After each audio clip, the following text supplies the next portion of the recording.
Ini kita mau membuktikan Paulus itu nabi palsu atau bukan. Akui dulu, benarkah Paulus itu mendapat penglihatan? Itu dulu, poinnya itu dulu.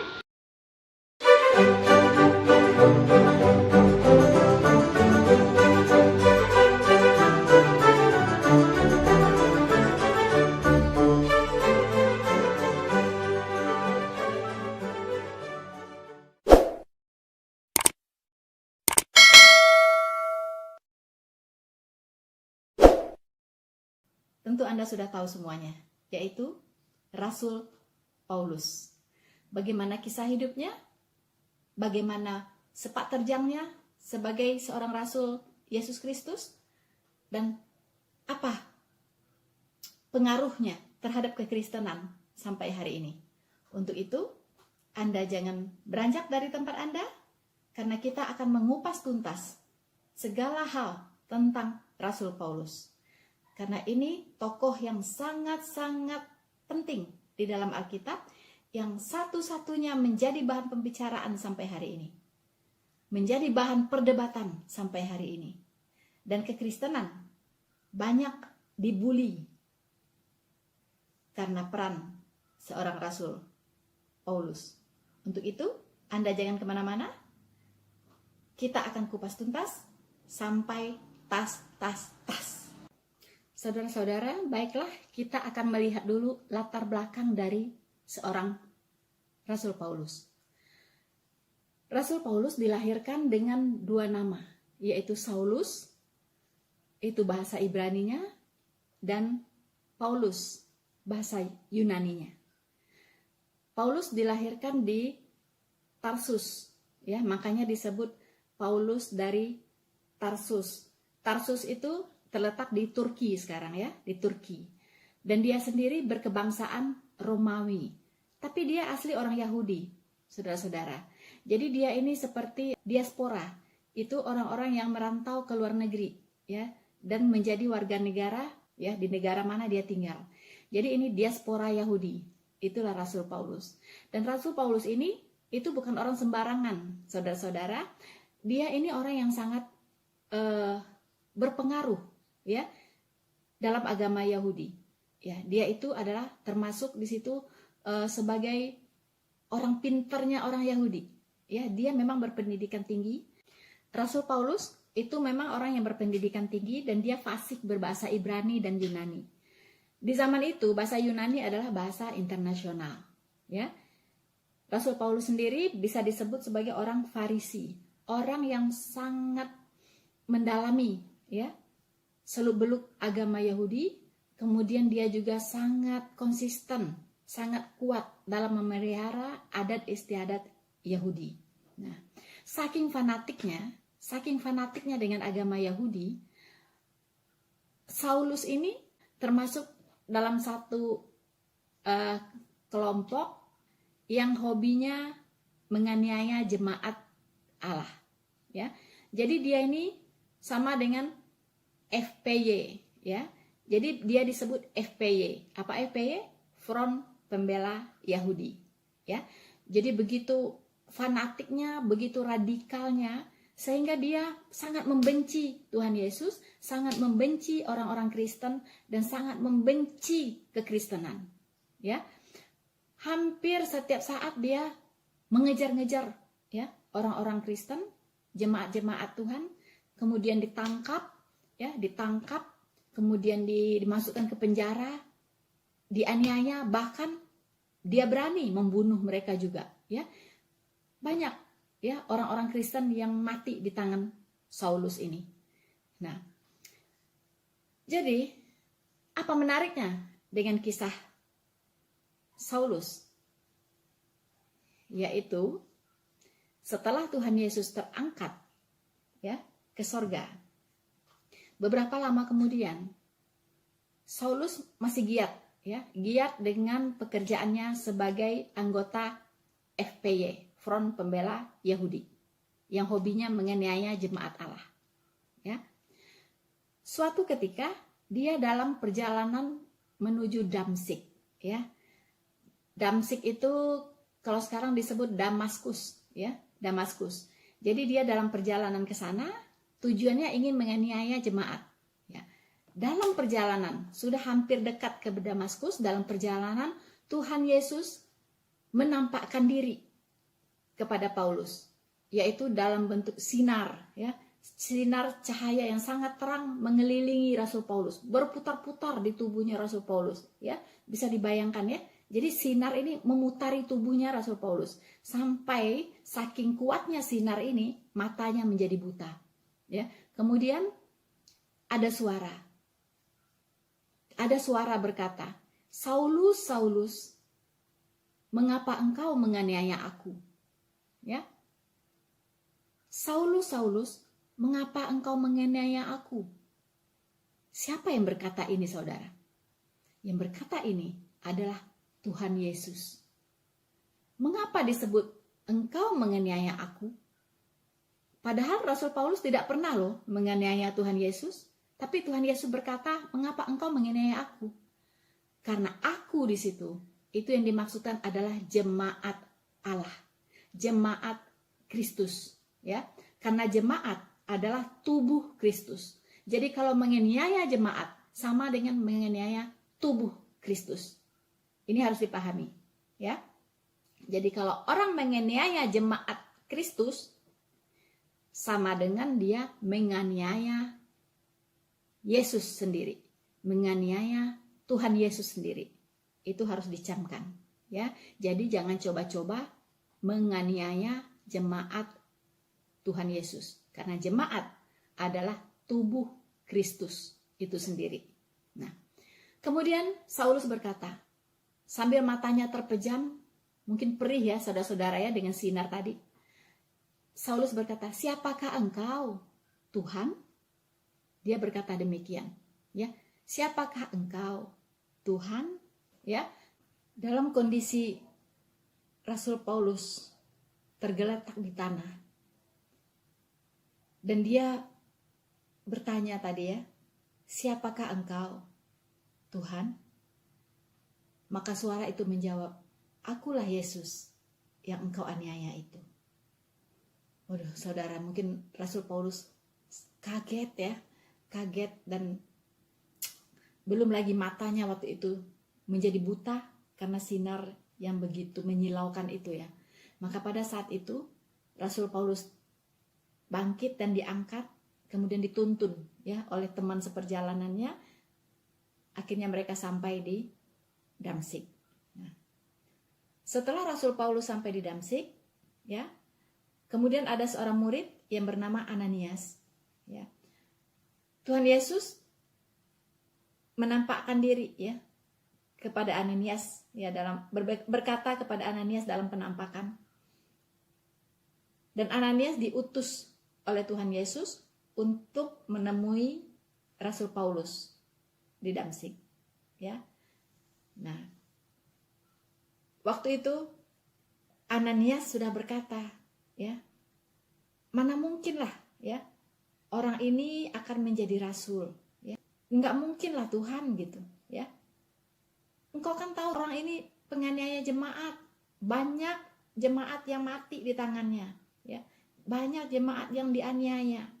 Dia menganiaya semua orang yang menyebut namamu. Tapi apa kata Tuhan Yesus kepada Ananias? "Pergilah. Aku akan menjadikan dia sebagai alatku, ya, untuk memberitakan namaku kepada bangsa-bangsa lain." Ya. Bangsa-bangsa lain di sini adalah bangsa-bangsa non-Yahudi. Akhirnya karena Tuhan yang menyuruh, dan Ananias pun pergilah menemui Rasul Paulus. Ya. Setelah sampai di tempatnya Paulus, kemudian Ananias menopangkan tangannya, dan saat itu juga ya mata Paulus bisa melihat kembali. Nah, dengan pengalaman yang supranatural ini membuat Rasul Paulus langsung bertobat, ya. Dia langsung bertobat, menerima Yesus sebagai Tuhan dan Juru Selamatnya, kemudian dibaptis. Pada saat itulah Tuhan Yesus mengutus dia, ya. Kita bisa baca di Kisah Para Rasul 22 ayat 21. Tuhan Yesus berkata kepada Paulus, "Pergilah." Ya. sebab aku akan mengutus engkau jauh dari sini, ya, kepada bangsa-bangsa lain. Ya. Jadi pada saat inilah Tuhan Yesus menjadikan Paulus sebagai rasul, ya. Karena Tuhan Yesus berkata, aku akan mengutus engkau, ya. Rasul itu artinya utusan, ya. Utusan, ya. Bisa disebut juga apostolos, bahasa aslinya. Apostolos itu utusan, ya. Nah, jadi saat inilah Tuhan Yesus mengangkat Rasul Paulus, ya, resmi sebagai rasul, ya. Nah, ini mohon dipahami oleh teman-teman, ya, yang mengatakan bahwa Paulus itu rasul palsu. No way, ya. Rasul Paulus jelas diangkat oleh Tuhan Yesus secara langsung, secara supranatural. Siapa saksinya? Saksinya adalah Ananias, yaitu murid Tuhan Yesus sendiri. Ya. Jadi kalau ada rasul, ya, mengaku-ngaku diri rasul tapi tidak ada saksinya, itu boleh Anda curigai. Tapi Paulus, ya, kerasulannya itu disaksikan oleh Ananias. Jadi Tuhan Yesus juga sengaja melalui Ananias, ya, mengangkat Rasul Paulus sebagai rasul, supaya di kemudian hari tidak ada yang mendakwa bahwa Rasul Paulus ini mengaku-ngaku aja sebagai rasul, gitu. Nah, tapi dengan adanya Ananias, tidak ada lagi yang bisa berdalil, ya, tidak ada lagi yang bisa membantah bahwa Paulus betul-betul seorang rasul Kristus resmi, ya, bukan dia mengaku-ngaku, tapi dia betul-betul resmi, ya, dinobatkan, diangkat langsung oleh Tuhan Yesus secara supranatural. Saksinya adalah murid Tuhan Yesus sendiri, yaitu Ananias. Nah, saudara-saudaraku, setelah pertobatan Rasul Paulus, ya, dia saat itu dipenuhi oleh Roh Kudus. Roh Kudus bekerja di dalam dirinya sehingga dia berubah 360 derajat, ya. Dia yang dulu sebagai penganiaya jemaat Allah, sekarang dia membangun jemaat di mana-mana, ya. Dulu dia membenci nama Kristus, setelah dia bertobat, dia memberitakan nama Yesus di mana-mana. Bahkan dia masuk ke rumah-rumah ibadah Yahudi dan di situ dia memberitakan Kristus. Dia memberitakan Yesus adalah Mesias. Dia memberitakan Injil dengan sangat-sangat berani. Saudara-saudaraku, tidak ada yang mustahil bagi Tuhan. Ya, kalau Tuhan berkehendak, pasti terjadi. Karena tidak ada rencana Tuhan, tidak ada yang gagal. Begitupun rencana Tuhan dengan Rasul Paulus. Ya. Nah, tapi ada satu catatan, ya.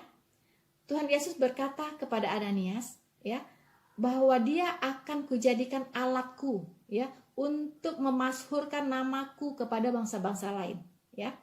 Dan ini catat, ya, dan aku akan menunjukkan kepadanya betapa beratnya penderitaan yang harus dia tanggung. Jadi Paulus menjadi seorang rasul itu berat sekali penderitaan yang dia tanggung. Beda dengan rasul-rasul yang lain, ya. Dia menemui begitu banyak tantangan, ya. Dia menemui begitu banyak kesulitan-kesulitan, ya. Bahkan dikatakan di Alkitab bahwa dia sering keluar masuk penjara, ya. Dia disesah, ya. Dia dianiaya, ya.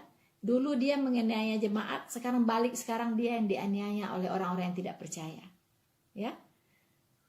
Saudara-saudara, supaya kita sama-sama tahu, ya, bagaimana background Rasul Paulus dulu, ya, sebelum dia bertobat, ya, supaya kita bisa melihat perbedaannya dengan kondisinya setelah dia bertobat. Ya, kita lihat seperti siang dengan malam, ya, seperti siang dengan malam. Untuk itu, mari kita lihat firman Tuhan, ya. Kita buka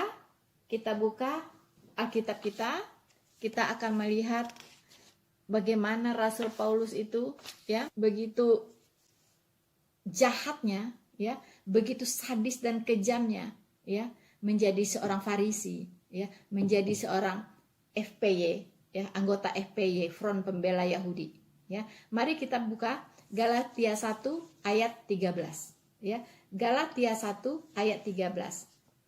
Ya. Kita akan membaca bersama-sama.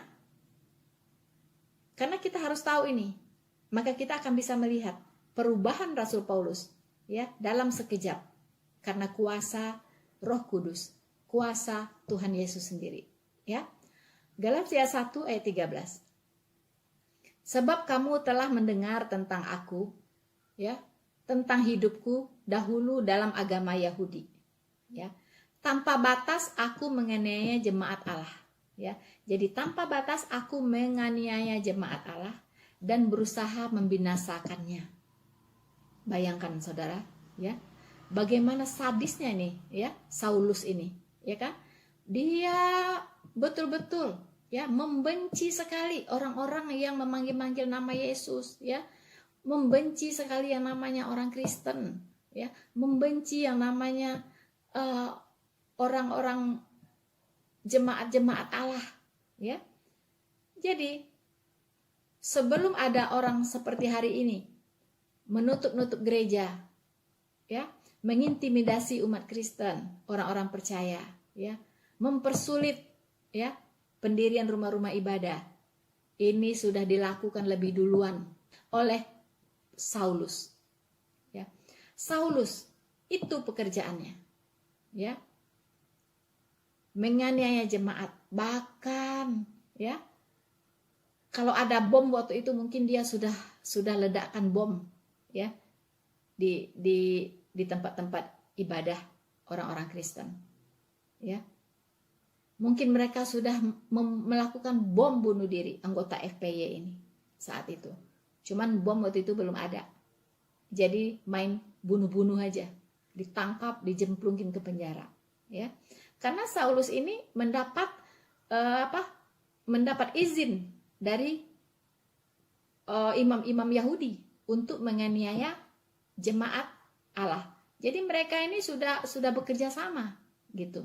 Saulus untuk pergi menganiaya jemaat itu membawa surat izin loh, ya, surat izin dari imam-imam Yahudi, imam-imam kepala, surat tugas, ya. Kalau sekarang disebut surat tugas. Jadi dia resmi, ya, pembunuh resmi, ya, legal, ya. Jadi penjahat legal, penganiaya jemaat yang legal, ya. Karena dia pegang surat tugas. Jadi dia mau ngapain juga boleh, karena dia pegang surat tugas. Gitu. Luar biasa, ya. Kita lanjut. Kita buka Kisah Para Rasul 22 ayat 4, ya. Dan aku telah menganiaya pengikut-pengikut jalan Tuhan sampai mereka mati. Ya. Jadi membunuh, dia tega-teganya membunuh jemaat. Ya. Katanya, laki-laki dan perempuan kutangkap, ya, dan kuserahkan ke penjara. Bayangkan jahatnya, minta ampun. Orang seperti ini, Tuhan sanggup membalikkan hatinya seketika 360 derajat. Karena Tuhan punya kuasa. Kalau Tuhan berkehendak, tidak ada yang bisa menghalang-halanginya. Ya. Itulah seorang Saulus. Ya. Dan dengan cara yang supranatural, dicegat oleh Tuhan Yesus dalam perjalanannya menuju Damsyik untuk pergi menganiaya jemaat. Dan dibalikkan hatinya dan dibuat bertobat. Dan dipakai secara luar biasa oleh Tuhan Yesus. Menjadi rasul yang sangat militan. Rasul yang sangat berani. Ya, yang berani menderita untuk Kristus. Berani menderita untuk Injil. seperti siang dan malam dengan masa lalu dia. Bertolak belakang, begitu bertolak belakang dengan masa lalu dia sebelum dia bertobat. Setelah Rasul Paulus bertobat, dia langsung terjun ke dalam pelayanan. Dia memberanikan diri memberitakan Kristus kepada banyak orang. Bahkan dia masuk ke dalam rumah-rumah ibadat orang Yahudi. Ketika orang-orang Yahudi melihat Rasul Paulus seperti itu, jadi bingung saudara-saudara. Bukankah dia ini penganiaya jemaat? Kok sekarang malah mengajarkan kita tentang Yesus? Malah menyebut-nyebut nama Yesus. Bukankah dia ini anti orang Kristen, anti Yesus? Kok dia bisa sekarang memberitakan Yesus? Orang-orang Yahudi semua jadi bingung, saudara-saudara. Ya, jadi bingung. Dan mereka ingin membunuh Rasul Paulus. Rasul Paulus mau ditangkap, mau dibunuh. Pada saat itu, Rasul Paulus menggabungkan diri dengan murid-murid yang lain. Ya, dengan murid-murid Tuhan Yesus yang lain. Tapi saat itu tidak semudah yang dia pikir, ya. Mengapa? Karena murid-murid Tuhan Yesus itu tahu siapa dia. Murid-murid Tuhan Yesus tahu percis siapa Saulus ini, ya. Dia itu orang yang sangat sadis, sangat kejam terhadap pengikut Kristus. Kok bisa-bisanya sekarang mau bergabung dengan kita? Itu memang sangat membingungkan mereka saat itu. Ya. Tapi bersyukur ada satu orang murid yang membela Paulus. Ya, dia ceritakanlah kepada murid-murid yang lain bagaimana kisahnya Paulus, kisah pertobatannya Paulus. Ketika dia mau pergi ke Damsyik, di tengah jalan dia dicegat, ya, oleh Tuhan Yesus. Ya, datang cahaya sinar dari langit, kemudian berputar-putar mengelilingi tubuh Saulus, kemudian dia terjatuh, kemudian ada suara Tuhan Yesus. Ya, Saulus, Saulus, mengapa engkau menganiaya aku? Kemudian dia bertanya, siapakah engkau, Tuhan? Kemudian suara itu menjawab, akulah Yesus yang engkau aniaya itu. Ya, nah di situ matanya menjadi buta, ya, dan diceritakan bahwa dia matanya disembuhkan oleh Ananias, ya. Kemudian dia dibaptis, dia bertobat. Nah, mendengar cerita itulah murid-murid mulai membuka hati untuk menerima Rasul Paulus untuk bergabung dalam pelayanan dengan mereka. Ya, jadi saat itu murid-murid Tuhan Yesus masih banyak, ya, masih banyak gitu. Jadi kalau Rasul Paulus ini mengada-ngada, ya,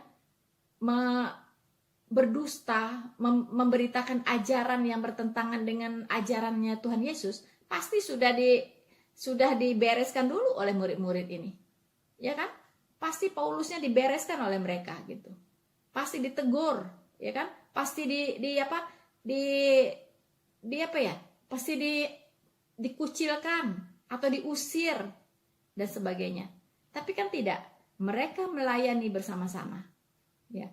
Itu membuktikan bahwa ajaran yang diajarkan oleh Rasul Paulus itu adalah ajaran Kristus. Buktinya murid-murid Tuhan Yesus yang lain tidak ada yang protes, tidak ada yang komplain, tidak ada tidak ada yang memarahi Rasul Paulus. Hei, kamu kok mengajarkan ajaran yang lain? Tuhan Yesus itu tidak mengajarkan seperti itu. Tidak, ya, tidak ada. Malahan mereka melayani bersama-sama, ya. Bahkan Paulus lebih keras kerjanya, ya, lebih keras pelayanannya dibandingkan dengan rasul-rasul yang lain, dengan murid-murid yang lain, saudara-saudara. Jadi Rasul Paulus ini adalah rasul yang luar biasa, militan, ya. Dari pembenci Yesus berubah menjadi mencintai Yesus secara luar biasa. Makanya dia punya moto, ya, hidupku adalah Kristus, mati adalah keuntungan. Jadi dia hidup hanya untuk Kristus. Dia hidup hanya untuk Injil Yesus. Dia hidup hanya untuk memberitakan kebenaran Tuhan Yesus. Ya, mana mungkin orang berdusta, berbohong, seorang penjahat mau mati untuk yang dibohongi? Kan nggak mungkin. Ya, nggak mungkin. Mana ada seperti itu? Ya, saya jahat ke satu orang, ya, saya bohongin dia. Mungkin nggak saya mau mati untuk dia? Itu akal sehatnya di mana gitu? Ya, nggak mungkin. Ya, jadi apa? Rasul Paulus ini bukan pendusta seperti yang dituduhkan oleh kelompok-kelompok itu ya, pendusta gitu, mengaku-ngaku rasul gitu, mengajarkan apa yang tidak diajarkan Tuhan, ya. Rasul Paulus inilah yang membuat agama Kristen dan sebagainya. Itu semua bohong. Jangan, udahlah, berhentilah ya mengatakan fitnah hoax seperti itu. Rasul Paulus ini benar-benar dia itu menjalankan misi penginjilannya secara luar biasa. Ya, dia rela mati bagi Kristus, saudara-saudara. Ya, kalau dia misalnya menjahati Kristus, ya kan, itu nggak mungkin dia rela mati untuk Kristus, ya kan? Logika sehatnya itu loh, nggak nyambung. Kalau dikatakan bahwa Paulus ini pendusta, melawan Kristus justru dengan pengajaran yang bertentangan dengan ajaran Yesus, nggak begitu, ya? Nggak ada logika sehatnya kalau seperti itu. Karena Rasul Paulus pun mengalami banyak penderitaan, banyak penganiayaan dalam dia memberitakan Injil, membangun jemaat di mana-mana, ya kan? Itu dia mengalami banyak kesulitan, keluar masuk penjara, disesah, dipukul, ya, sampai kapalnya mau tenggelam, dia terkapung-apung di lautan dan segalanya untuk melayani Tuhan. Mana mungkin dia itu seorang pendusta? Mana mungkin dia mau mati untuk yang didustai? Itu nggak ada logika sehat sama sekali.